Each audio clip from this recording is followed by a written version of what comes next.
पहाड़ और प्रकृति का नाता सालों नहीं सदियों पुराना है, लेकिन इन दिनों प्रकृति परेशान है, प्रकृति रो रही है क्योंकि पहाड़ों पर दबाव पड़ रहा है। नमस्कार, मैं हूं आपके साथ अंकुश डोभाल और आप जुड़े हैं एबीपी लाइव के साथ। पहाड़ों पर जिस तरह दबाव बढ़ रहा है उससे प्रकृति परेशान है, भले ही आम आदमी परेशान हो या ना हो। सरकारें दावे करती है, वादे करती है, लेकिन उस पहाड़ के लिए कुछ नहीं किया जाता जिसकी प्रकृति न केवल देश में बल्कि विश्व में विख्यात है। पर्यटन हिमाचल प्रदेश से जुड़ा हुआ क्षेत्र है और हिमाचल प्रदेश की जीडीपी में पर्यटन का 4.3% हिस्सा है। उत्तराखंड के जोशीमठ में जो कुछ हुआ उससे हिमाचल प्रदेश ने कितनी सीख ली है और भविष्य में हिमाचल प्रदेश की राजधानी शिमला पर बढ़ रहे दबाव में आगे क्या आने वाले समय में परिणाम हो सकते हैं, उस पर हमारे साथ बात करने के लिए मौजूद हैं टिकेंद्र पंवर, जो कि डिप्टी मेयर रहे हैं नगर निगम शिमला के और प्रकृति के क्षेत्र के साथ जुड़े हुए हैं। सर, जो शिमला में लगातार दबाव बढ़ता चला जा रहा है, आप किस तरह देखते हैं? एक तो सरकार का क्या रवैया है इसके लिए और क्या लोग चिंतित नजर आते हैं आपको पहाड़ में बढ़ते हुए दबाव को लेकर? पहले सरकार का क्या रवैया है, तो सरकार का तो रवैया बहुत अच्छा नहीं है। उसकी एक लिमिटेशन भी है। रीज़न ये है कि अगर आप केंद्र सरकार की बात करो तो वो तो इनफैक्ट इसको और ज़्यादा वल्नरेबल कर रही है।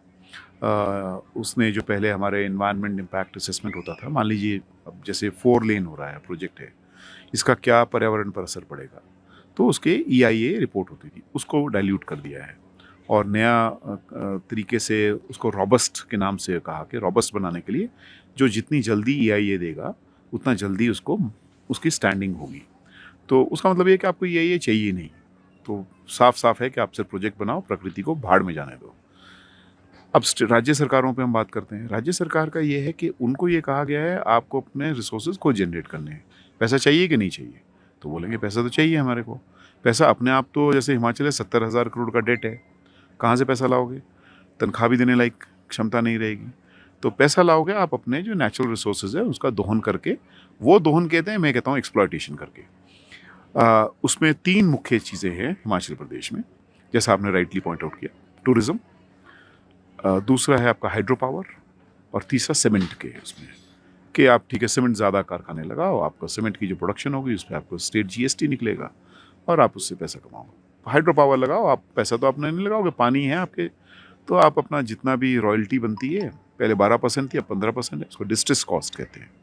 और साथ में अगर कहीं इक्विटी मिल जाए तो 25% इक्विटी ले लो, 37% हो जाएगा। इससे आप अपना रेवेन्यू जनरेट करो और इस तरह से टूरिज़्म पे टैक्स लगाकर कि जितना लोग आएंगे आपको अच्छा। ये नहीं जानते हैं कि सस्टेनेबिलिटी कोई शब्द है। सस्टेनेबिलिटी का मतलब टिकाऊपन, विकास प्रकृति के साथ टिकाऊ विकास होना चाहिए।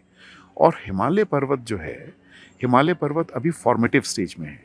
ये सबसे यंग माउंटेन रेंज है दुनिया की और अभी भी इसमें कई और पहाड़ बन रहे हैं। सेडिमेंट्री रॉक्स हैं, बहुत सारी हमारी जो सिविलाइजेशन है वो अभी सेडिमेंट्री रॉक्स पे ही टिकी हुई है। वहाँ पर आप ज़्यादा इसको कुरेदोगे, जैसे चूहे की तरह खोदोगे, तो वो क्या करेगा? तो गिरेगा ना। वही हुआ आपके जोशीमठ में। और मैं आपको बता सकता हूँ 70% ज़्यादा शायद जो ये डिज़ास्टर हो रहे हैं, जिसको बोलते हैं नेचुरल डिज़ास्टर, ये नेचुरल नहीं है साहब। नेचुरल तो आएगा जिसमें अर्थक्वेक आएगा, वो भी नेचुरल कम होगा, मैन मेड ज़्यादा होगा। क्योंकि बहुत सारे वैज्ञानिक अभी ये कह रहे हैं कि जो आपने ये इतने हाइड्रो पावर प्रोजेक्ट्स लगा दिए ना, ये भी ट्रिगरिंग इफेक्ट है अर्थक्वेक को लेकर। खैर, इसको किनारे रखते हैं।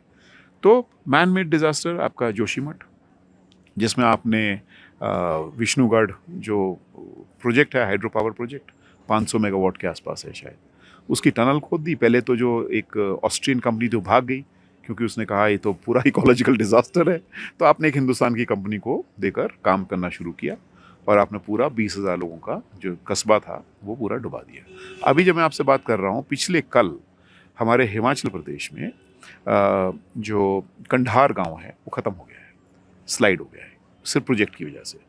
जो हमारा नाथपा और झाकड़ी इतना बड़ा गांव है, नाथपा ख़त्म हो चुका है। आप किन्नौर में जाओगे, इतना सुंदर है, मतलब जन्नत अगर आपको बोलते हैं कश्मीर है, दूसरी जन्नत मैं समझता हूँ किन्नौर है। तो जन्नत जहन्नुम हो रहा है क्योंकि यही नहीं पता लगता आप जिंदा वापस आओगे कि नहीं आए, कभी भी पत्थर सिर पर आ सकता है, स्लाइड हो रहा है। तो ये जो विकास का जो जिसको हम ये कहते हैं कि ब्लेटेंट वायोलेशन से हो रहा है, लोगों की भागीदारी बिल्कुल नहीं है। पहले हमारे कुछ प्रोविजन था, जैसे EIA मैंने आपको कहा, फ्रॉड बनती थी लेकिन फिर भी जाना पड़ता था लोगों के लिए।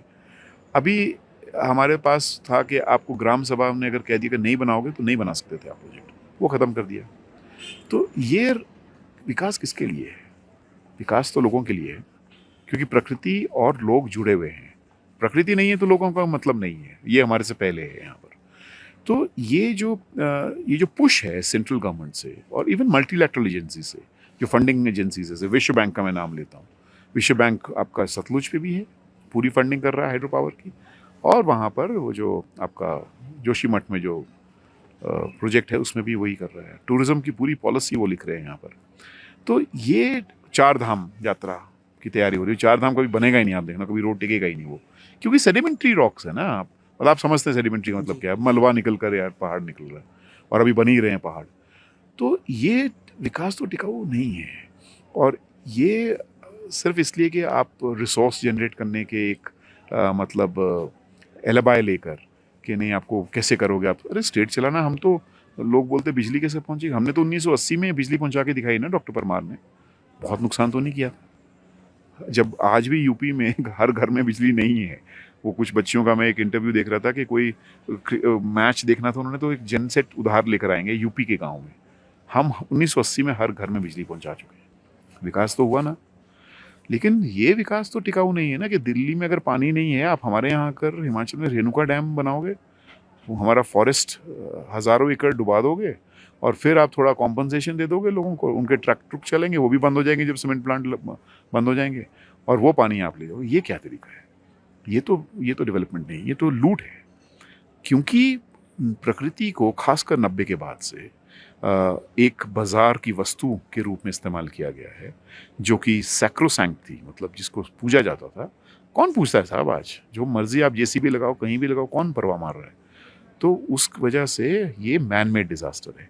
अभी नेचुरल डिजास्टर तो वेट कीजिए आप, क्योंकि मैन मेड और नेचुरल जुड़ने वाला है। मैन मेड है, क्लाइमेट चेंज, वो सब कुछ उसका इम्पैक्ट है, वो स्नो लाइन आपकी रिसीड हो रही है, ग्लेशियर ये सब कुछ तो चल ही रहा है। लेकिन अभी तो अर्थक्वेक आना बाकी है ना, उसमें ये कितने टिकेंगे प्रोजेक्ट? आधे ज़्यादा प्रोजेक्ट बह जाएंगे। और फिर वो जो डिज़ास्टर होगा, जैसे मैं आपको सतलुज बताता हूँ। जब मैं नया आंदोलन में शामिल हुआ था विश्वविद्यालय के बाद, सन 1998-99 में, तब नाथपा झाकड़ी बन रहा था। मैं आपको सुरंग के ये बताता हूँ किसमें कितने वो लगे हैं, रॉक बोल्ट, क्योंकि मैं उस वक्त आंदोलन में था। हम लोग किसानों को, मजदूरों को इकट्ठा वहाँ पर कर रहे थे। तो वांगतू कड़छम प्रोजेक्ट में आपको बताता हूँ, जेपी ने बनाया है। जिस दिन थोड़ा सा अर्थक्वेक होगा, थोड़ा बाढ़ आएगी, सारा मलबा वांगतू कड़छम का आपके सतलुज में आएगा। ना आपका नाथपा झाकड़ी बचने वाला है उसके बाद, और ना आपका ये रामपुर प्रोजेक्ट बचने, सब शट करने पड़ेंगे आपको। इतना मलबा डंप करके रख दिया। तो ये स्ट्रैटेजीज रेजिलेंट नहीं है, ये प्रकृति के साथ बहुत छेड़छाड़ हुई है, और हमारे ऑलरेडी बहुत नुकसान हो गया है। और ये शिवालिक हिल्स जहाँ हम हैं, शिमला हिल्स, ये सारे वल्नरेबल जोन में हैं। तो ये जो हम बोलते हैं, you require new paradigm shift. आप अगर मेजर डिसरप्शन अभी नहीं लाओगे तो कल का भविष्य बहुत अंधकार वाला है। सर, कहा जाता है कि विकास और विनाश के बीच एक महीन सी रेखा होती है, उसको समझने की ज़रूरत बहुत ज़रूरी है। शिमला शहर बर्फ़ आ रही और छू कर निकल जाती है। शिमला जो बर्फ़ से ढका रहता था, पर्यटकों के लिए भी आकर्षण का केंद्र था, शिमला में बर्फ़ नाम मात्र की अब हो रही है। और अगर ऊपरी इलाकों को, अगर शहर के निचले इलाकों को देखें तो बर्फ़ छूती भी नहीं है। क्या वजह मानते हैं? क्या ये जो कंक्रीट का जंगल खड़ा किया जा रहा है विकास के नाम पर, ये वजह है या फिर और कुछ वजह इसके पीछे? देखिए, मैं तो नहीं समझता कि सिर्फ कंक्रीट के जंगल वजह है, क्योंकि ग्लोबल वार्मिंग के लिए तो शिमला अगर आप सारे यहाँ पर पेड़ काट दो और सिर्फ बिल्डिंग बना दो, उससे आप सोचो कि बर्फ़ मतलब बिल्कुल ख़त्म, ऐसा नहीं होता है। और आप सारी बिल्डिंग गिरा दो और सारे पेड़ लगा दो, उससे भी आपकी मिटिगेशन में बहुत कम उसका रोल है। क्योंकि दरअसल जो क्लाइमेट चेंज है वो बहुत एक ग्लोबल कॉन्सेप्ट है, और मतलब उसमें जिम्मेवारी भी ज़्यादा विकसित मुल्कों की है, जिन्होंने सत्यानाश कर दिया है। एक्चुअली कार्बन एमिशंस इसकी सबसे ज़्यादा है। लेकिन आपकी एक दूसरी बात में बहुत दम है कि ये जो कंक्रीट के जंगल बन गए हैं, उसकी वजह से आपका जो यहाँ पर इम्पैक्ट है लोगों की ज़िंदगी पर डेफिनेटली पड़ रहा है। जैसे मैं बता रहा था कि हीट आइलैंड इफेक्ट होना शुरू हो गया है, और इसलिए आप मतलब वो जो ठंड यहाँ पर महसूस होती थी वो कम है। बर्फ़ पिछली बार तो 4 फीट पड़ी थी, मतलब वो आपको, लेकिन एक स्नो लाइन तो रिसीड हो ही रही है ना, कि ग्लोबल वार्मिंग है, ओवरऑल टेम्परेचर में आपकी वेरिएशन हो रही है। लेकिन वो सिर्फ शिमला में कंक्रीट, लेकिन उसका मतलब ये नहीं कि आप शिमला में कंक्रीट जंगल बनाओ, दैट डजंट मीन कि आप ये करो। लेकिन वो उसका कारण सिर्फ नहीं है। और हमें शिमला कैसा होना चाहिए ये हमें तय करना चाहिए, जिसमें आपका और कम से कम ये बिल्डिंग टाइपोलॉजीज तो बिल्कुल भी सूट नहीं करती। जिस तरह से सिर्फ कंक्रीट ही नहीं, बिल्डिंग ही नहीं, लेकिन किस तरह की बिल्डिंग होगी। आप वुड को बिल्कुल भी नहीं लगाने दोगे, आप टीक लाओगे मलेशिया से और इंडोनेशिया से, उसका तो कार्बन फुटप्रिंट ज़्यादा है। हमारा अपना सैल्वेज वुड बहुत ज़्यादा है जो गिरा पड़ा है, उसको इस्तेमाल किया जाना चाहिए यहाँ पर ज़्यादा। तो यहाँ की जो आर्किटेक्चर भी है वो ऐसा होना चाहिए जिसका कार्बन फुटप्रिंट बहुत लो हो, जो कि हीट एब्जॉर्ब करता हो, हीट रेडिएटिंग नहीं होना चाहिए। और जो हीट आइलैंड इफेक्ट मैं बोल रहा हूँ ये बहुत ज़्यादा पैचेस में आज शिमला में देखने को मिल रहा है। डेफिनेटली उससे उन पैचेस में थोड़ा गर्माइश है। और अगर आप बहुत ज़्यादा पेड़ काट देंगे और आप अगर पूरा जैसे, तो आपके फिर क्लाउड बर्स्ट जो पहले नहीं होता था शिमला में वो भी होना शुरू हो सकता है। तो आप देखिए जाखू के ऊपर मेरे पीछे आप देखते हैं उनको भी बिल्डिंग नहीं दिखती थी, तो जाखू के बिल्कुल हनुमान जी भी एक तो अपने आप में बिल्डिंग बन गए बहुत बड़े, उनके साथ साथ और 4-5 बिल्डिंग्स हो गई। तो अगर ऐसे ही रहा तो बड़ी बात नहीं कि आपको क्लाउड बर्स्ट की भी मतलब वो फॉर्मेशन भी इस तरह से हो सकती है। तो ये दोनों ही है, नेचुरल और मैन मेड। ज़्यादा अभी हमारे सामने जो प्रॉब्लम है वो मैन मेड है, लेकिन नेचुरल डिज़ास्टर जो हम जानते हैं कि होना है, आने वाला है, उसके लिए हमारी जो अडेप्टेशन स्ट्रैटेजीज़ होनी चाहिए, जिसको हम डिज़ास्टर रिस्क रिडक्शन कहते हैं, अनफॉर्चुनेटली वो ज़ीरो है। बहुत लोग मरेंगे अगर बड़ा एक डिज़ास्टर हुआ तो बहुत लोग मरेंगे। वो सिर्फ क्लाइमेट इंड्यूस की मैं बात नहीं कर रहा हूँ, वो मैं अदरवाइज़ कह रहा हूँ। जैसे सिस्मिक जोन 4-5 है, ज़रा सा झटका चाहिए और आपके 20,000 लोगों को मरने में पता भी नहीं लगेगा शिमला में। लोकतंत्र में यूँ तो जनप्रतिनिधि चुने जाते हैं, लेकिन लोकतंत्र के जो हुक्मरान हैं जो इस तरह से व्यवहार करते हैं जैसे ब्रिटिश शासनकाल के दौरान हो, वहाँ पर कोई जानकारों की कमी है या जानकारी की कमी है या फिर जानकर भी अनजान बनती है सरकार? क्या लगता है आपको? किस बारे में कह रहे हैं आप? जो पर्यावरण को लेकर है कि जानकारों की कमी है या फिर सरकार में ऐसे लोग चुनकर नहीं पहुँच रहे हैं जो इस बारे में समझते हो, जो समझ रखते हो, या फिर समझ कर भी नासमझ बनते हैं?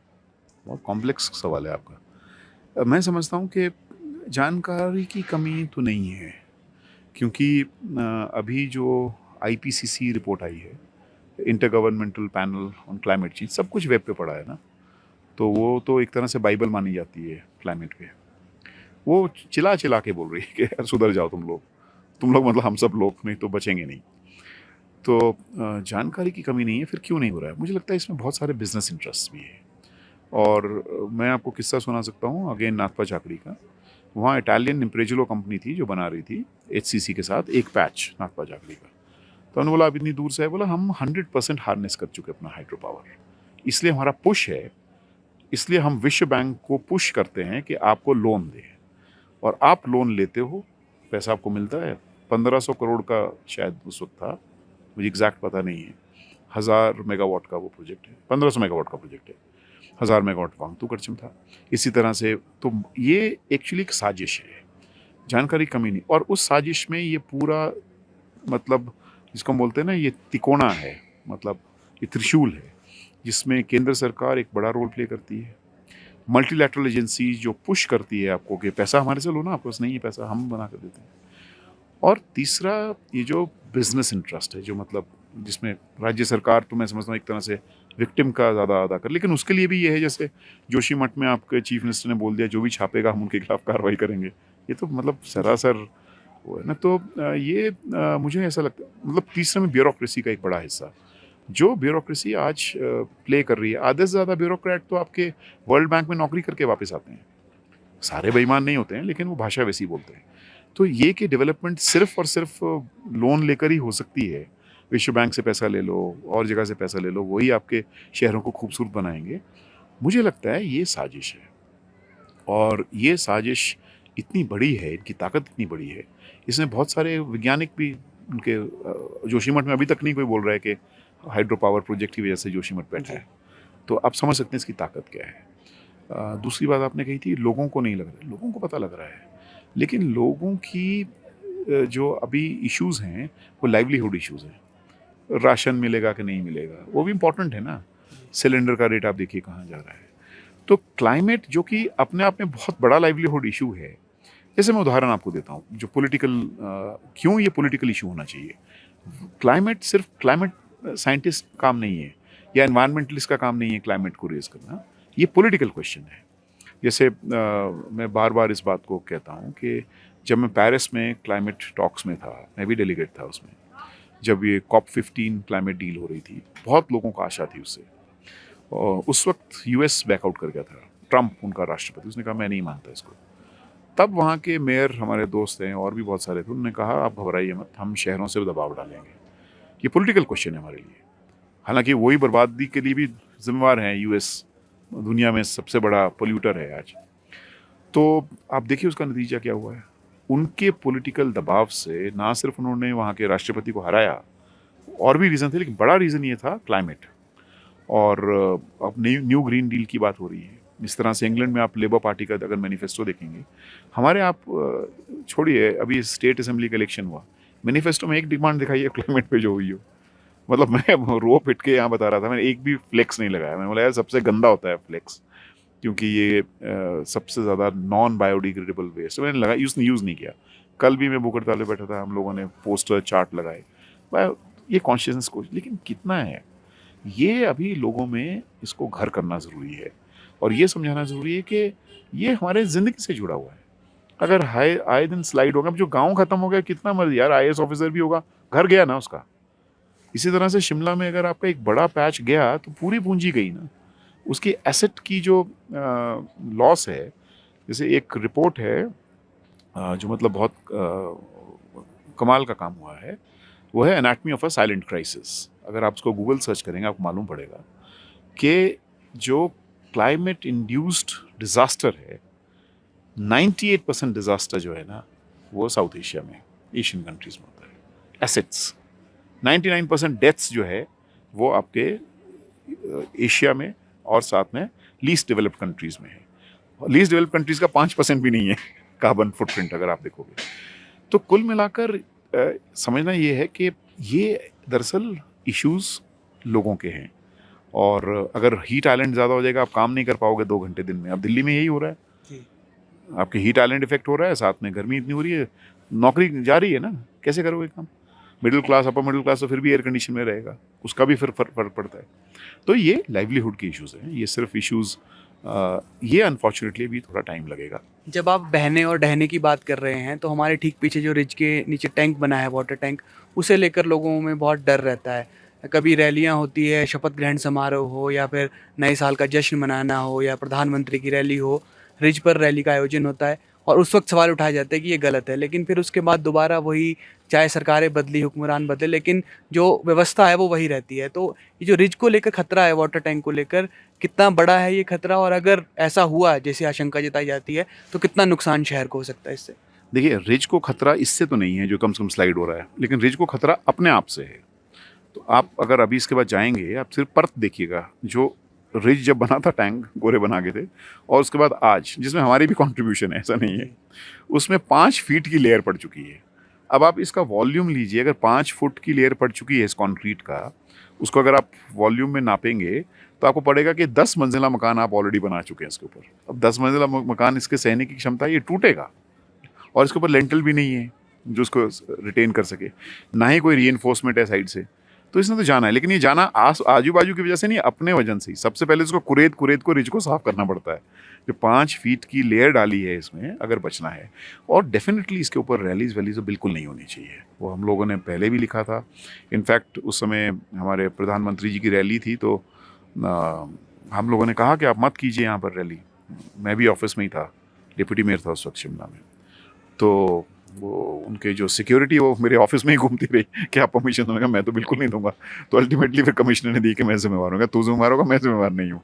लेकिन ये होना है किसी दिन, ये डिजास्टर इन दी ऑफिंग है। मतलब आप ये समझिए, हम प्री जोशीमठ स्टेज में हैं शिमला में।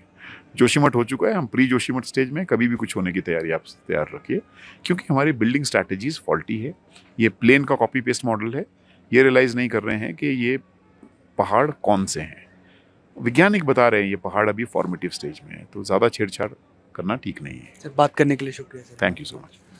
पूर्व डिप्टी मेयर टिकेंद्र पंवर हमारे साथ थे, और पहाड़ों पर बैठने से ज़्यादा ये मान सकते हैं कि हम एक खतरे पर बैठे हैं, और अगर खतरे को नहीं भांपा गया तो आने वाला वक्त और ज़्यादा भयावह हो सकता है। उस वक्त का इंतज़ार नहीं किया जाना चाहिए जब यहाँ के लोगों को एक ऐसी आपदा से जूझना पड़े जहाँ पर इसकी कीमत जान देकर चुकानी पड़े। फिलहाल के लिए इतना ही। आप जुड़े रहिए एबीपी लाइव के साथ।